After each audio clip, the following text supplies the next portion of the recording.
పక్కనుండే రాష్ట్రం ఇప్పుడు నా మీదనే దాడులు చేసే పరిస్థితికి వస్తున్నారు.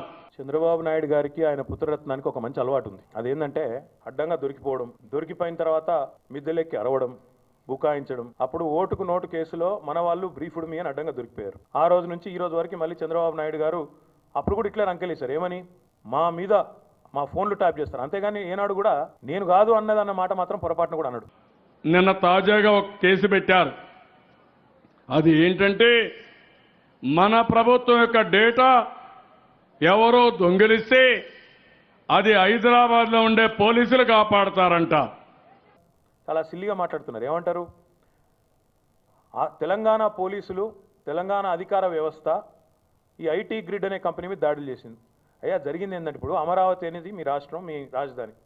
అమరావతికి ఒక అమెరికా టూరిస్ట్ వచ్చిండు అనుకో, ఆయన పర్సు పోయిందనుకో, ఆ పర్సులో విలువైన సమాచారం ఉందనుకో, ఆ అమెరికా టూరిస్ట్ ఒక కంప్లైంట్ ఇస్తాడు పోలీసు వాళ్ళకి, అయ్యా నా పర్సు పోయిందని. కేసు ఎక్కడ పెడతారా?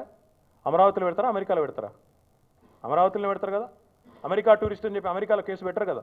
మన వాళ్ళు మన పార్టీ వ్యవహారాలు హైదరాబాద్లో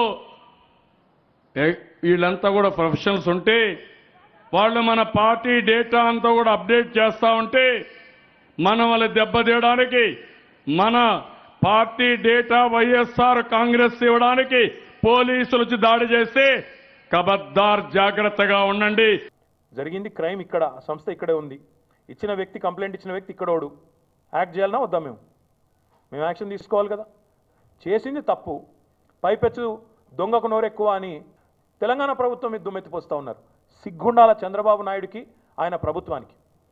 ఆంధ్రప్రదేశ్ ప్రజలు ఆలోచించుకోవాలి ఈరోజు.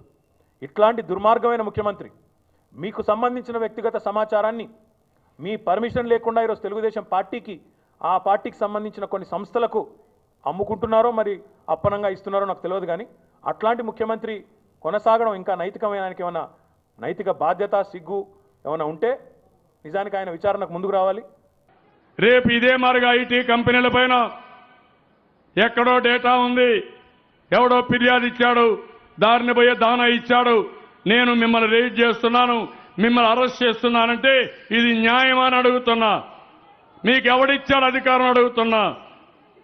ఐటీ గ్రిడ్ అనే సంస్థ ఏం తప్పు చేయకపోతే భయం ఎందుకు నీకు? ఆంధ్రప్రదేశ్లో ప్రైవేట్ వ్యక్తుల మీద ఐటీ దాడులైతే, ఇన్కమ్ ట్యాక్స్ దాడులైతే క్యాబినెట్లో చర్చిస్తారు.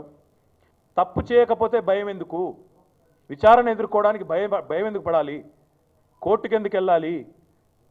ఆంధ్రప్రదేశ్ ప్రజల పర్మిషన్ తీసుకున్నారా మీరు? 5 కోట్ల మంది ఆంధ్ర ప్రజలు ప్రభుత్వాన్ని నమ్మి ఆధార్తో సహా ఇచ్చిన ప్రతి సమాచారాన్ని ఈరోజు ఐటీ గ్రిడ్ అనే సంస్థకి ఇవ్వమని చెప్పి పర్మిషన్ ఇచ్చారా ఎవరన్నా? మాదొక రాష్ట్రం, మీదొక రాష్ట్రం.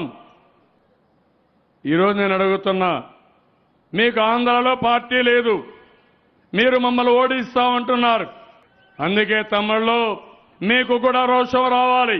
ఈరోజు కేసీఆర్ గారి మీదనో, టీఆర్ఎస్ మీదనో, తెలంగాణ ప్రభుత్వం మీదనో దుమ్మెత్తిపోస్తే ఆంధ్ర ప్రజల్లో ఏమైనా సానుభూతి దొరుకుతుందేమో అనే చిల్లర ప్రయత్నం. ఈ చిల్లర ప్రయత్నాలు, ఈ చిల్లర మల్లర వేషాలతోని చంద్రబాబు నాయుడు గారు కోల్పోయిన ప్రతిష్టను సాధించుకోలేరు. ఆయన ఎన్ని చిల్లర వేషాలు వేసినా, ఎన్ని చిల్లర ప్రయత్నాలు చేసినా జరగవలసింది జరిగి తీరుతుంది.